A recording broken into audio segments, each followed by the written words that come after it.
outra coisa importante agora, a questão da imaturidade do serviço público. Do servidor público, né, do fiscal que está analisando ali, que tirou a conclusão. Eu trabalho há muitos anos, né? Comecei trabalhando, né? Para quem não sabe, eu já falei em outros vídeos, eu já fui registrado como office boy do Faria. Quando eu tinha 16 anos eu trabalhei, né? Então já faz bastante tempo, eu tenho 41 anos, né? Então, à época, eu entrei com muitos processos, né? Eu era responsável na época. Ele trabalhava com seu pai? Não, trabalhava comigo. Trabalhava comigo. Ele tinha acabado de montar um despachante. Ele montou o despachante. Isso, hoje minha irmã aqui, né? Faria Isenções, que é ela que toca lá. E você foi bem antes dela. Eu conheci ele quando eu estava num despachante, em 1996, ainda tinha 15 anos. Você nem tinha escritório na época. Eu estava estudando direito na época, né? Isso mesmo. E aí depois você montou o escritório e aí eu fui convidado para... Na verdade, eu fui atrás para ver se eu fiquei sabendo que tinha uma vaga lá e a gente começou a trabalhar junto e começou a história. Né? E você já começou... Naquela época ainda era só isenção de táxi, né? A gente fazia, era só... existia a isenção para PCD, só que a gente não sabia. Existia a isenção de IPI para pessoa com deficiência, né? Porque a lei de 95. Isso. Então, assim, eu fiquei responsável pelo departamento de transporte público naquela época. Então, eu cuidava de processos de escolar, lotação, táxi, o que mais que tinha na época? Caminhão de aluguel.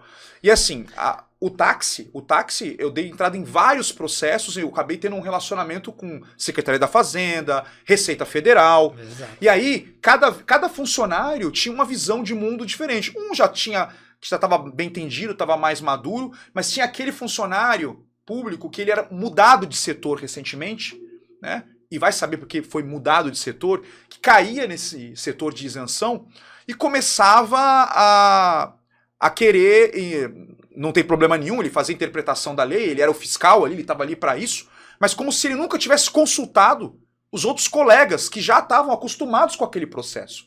Então, isso eu via naquela época, no processo de táxi, a imaturidade, e o que não é incomum a gente ensinar ao funcionário público o serviço dele. Não é mesmo? Entendeu? Isso acontece justamente por quê? Por causa da imaturidade.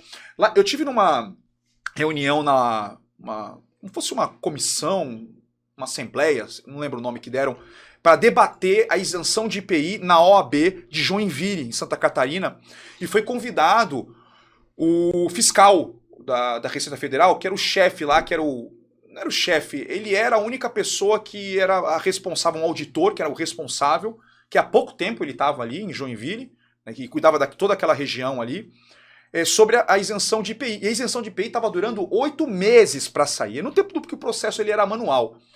Era o lugar no Brasil onde mais demorava. E tinha um lugar no Brasil que era o lugar onde menos demorava o processo, pelo menos que eu tive conhecimento, que é o interior de Minas Gerais, de Divinópolis. Você dava entrada na isenção de IPI, hoje, e amanhã estava pronto. Um dia saía a isenção. Processo manual. Santos também teve essa fase aí, que saía muito rápido, né? Hoje tá tranquilo. Hoje tá tranquilo, hoje é generalizado, digital, é nacional. 72 horas. Já horas. teve muito rápido, já teve muito demorado. Então, e fora quando os processos se perdiam em outras sessões. E o que acontecia? Esse auditor fiscal, depois de 8 meses, a maioria dos processos eram indeferidos. Por diversos motivos. Tinha um motivo que era clássico, que eles não enxergavam a clínica privada, que era credenciada ao SUS, emitir laudos. O médico credenciado ao SUS, né, o outro médico também credenciado ao SUS, vinculado à clínica particular credenciada ao SUS, não podia ser, tem que ser de postinho o laudo médico. Entendeu? Então, sim, isso causa... E era o único lugar do Brasil. Os caras, eles não conversam entre si. Imagina, a nível federal, o quanto de conhecimento já não existia de outras regiões. Então, existe uma imaturidade muito grande por parte do serviço público a nível nacional. A nível nacional, que deveria ser o mais top, já existe. Quanto mais a nível regional, prefeitura, municipal, estadual, né? Então, isso é um grande problema e não é à toa que acontece isso. Às vezes é um cara novo ali que está querendo fazer a diferença e que acaba acometendo injustiças, tá? Para quem não sabe também, eu trabalhei como agente de trânsito. Trabalhei alguns anos como fiscal, né, de trânsito, fazia multa ali na CET. Recorreu, depois começou a... Exatamente, entrava com recursos. Na época, quando eu trabalhava no escritório, eu fazia os recursos lá. Eu era bom, hein? Eu era bom nos recursos, né? Verdade. Pegava no meu pé para poder eu fazer direito, acabei fazendo engenharia. E aí o que acontece? Eu percebi o seguinte, logo que eu entrei, eu já estava acostumado, né, com recurso ali, estava ligado na legislação de trânsito. Quando eu cheguei lá e eu fiz treinamento com algumas pessoas que estavam entrando do concurso público junto comigo, né? O quanto que a pessoa que chega, o novo, um departamento, quer mostrar serviço.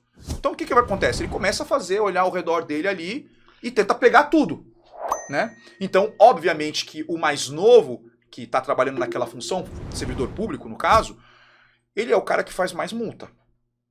E quem faz mais, aumenta o risco de errar mais. Cometer o quê? Injustiças. Então isso entra nisso que você falou sobre a questão da imaturidade.